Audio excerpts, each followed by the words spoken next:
بسم اللہ الرحمن الرحیم نحمدہ ونصلی علی رسولہ الکریم اما بعد فاعوذ باللہ من الشیطان الرجیم بسم اللہ الرحمن الرحیم۔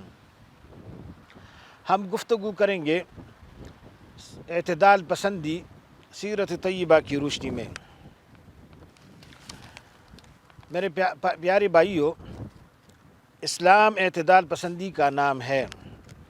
حضور کریم صلی اللہ علیہ وسلم کی سیرت قیام امن کی ضامن ہے۔ آپ نے فتنہ و فساد کو ختم کر کے امن کا شاندار اسوہ چھوڑا ہے۔ اسلام سے پہلے زندگی کے بارے میں مختلف گروہوں کا رویہ افراط و تفریط پر مبنی تھا۔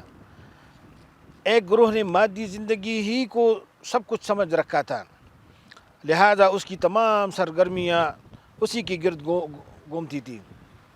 ایک دوسری گروہ نے مادی زندگی کو آلائش سمجھ کر رد کر دیا تھا۔ ان کی نزدیک سچی مذہبیت ترک دنیا ہے۔ اسلام نے ان دونوں کے رویوں کے درمیان اعتدال کی راہ اپنائی۔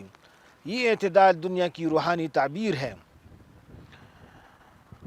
یعنی ایک انسان کاروباری دنیا کو اللہ کی احکامات اور قوانین کے مطابق چلائے تو دنیا کی لذتیں بھی حاصل کرتا ہے اور مذہبی تجربوں کی لطافتوں سے بھی بہرور ہوتا ہے۔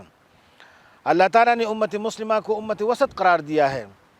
اللہ تعالیٰ کا ارشاد ہے وَكَذَلِكَ جَعَلْنَاكُمْ أُمَّةً وَسَطًا لِتَكُونُوا شُهَدَاءَ عَلَى النَّاسِ وَيَكُونَ الرَّسُولُ عَلَيْكُمْ شَهِيدًا۔ اور اسی طرح تمہیں ہم نے ایک معتدل امت بنایا ہے تاکہ تم لوگوں پر گواہ بنو اور رسول صلی اللہ علیہ وسلم تم پر گواہی دیں گے۔ قرآن نے انتہا پسندی کے لیے جو اصطلاح استعمال کی ہے وہ غلو ہے، جس کا معنی ہے بڑھنا، زیادہ ہونا اور متجاوز ہونا۔ یہ لفظ اگر دین کے مقام پر ہے تو اس کو بڑھا کر کچھ سے کچھ کر دیا جاتا ہے۔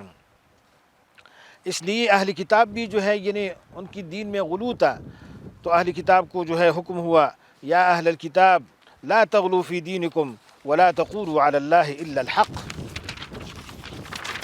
اسی طرح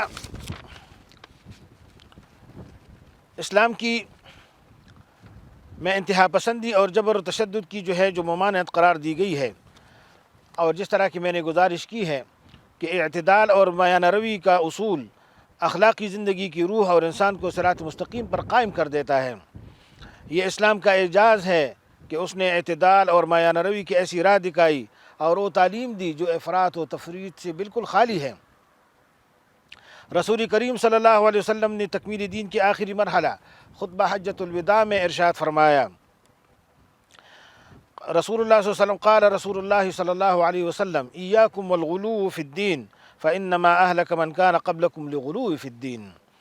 حضرت ابن عباس رضی اللہ عنہ سے روایت ہے کہ رسول کریم صلی اللہ علیہ وسلم نے ارشاد فرمایا، خبردار دیکھو دین میں غلو یعنی انتہا پسندی سے بچو، کیونکہ بے شک تم سے پہلے لوگ دینی غلو یعنی انتہا پسندانہ رویہ کی بنا پر ہلاک کر دیے گئی تھے۔ متعدد احادیث میں آسانی اختیار کرنے، تنگی اور کجی کی راہ اختیار نہ کرنے، بشارت سنانے اور منافرت کا پیغام عام نہ کرنے کی ہدایت کی گئی ہے۔ اور اسی طرح اس دین کی تبلیغ اور رسول اور حکمت اور دانشمندی اور اعتدال اور میانہ روی اور واضح اور نصیحت پر مبنی ہے۔ اسلام نے یہ تعلیم بھی دی ہے کہ مذہب رضا، خوش دلی اور خود اختیاری جذبے کا نام ہے۔ اس کا تعلق قلب اور روح سے ہے۔ قلب اور روح کو بزور شمشیر تسخیر نہیں کر سکتا۔ ایمان دراصل یقین کا دوسرا نام ہے۔ دنیا کی زبردست سے زبردست طاقت جبرت کسی کمزور سے کمزور انسان کے دل میں یہ یقین ایک ذرہ پیدا نہیں کر سکتی۔ قرآن کا ابدی اصول ہے لا اکراہ فی الدین قد تبین الرشد من الغی۔ دین میں کوئی زبردستی نہیں، حقیقت گمراہی سے الگ ہو چکی ہے۔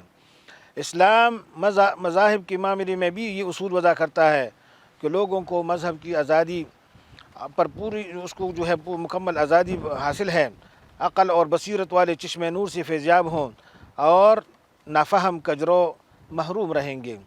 اللہ تعالی ہمیں عمل کرنے کی توفیق عطا فرمائے۔ وآخر دعوانا ان الحمد للہ رب العالمین۔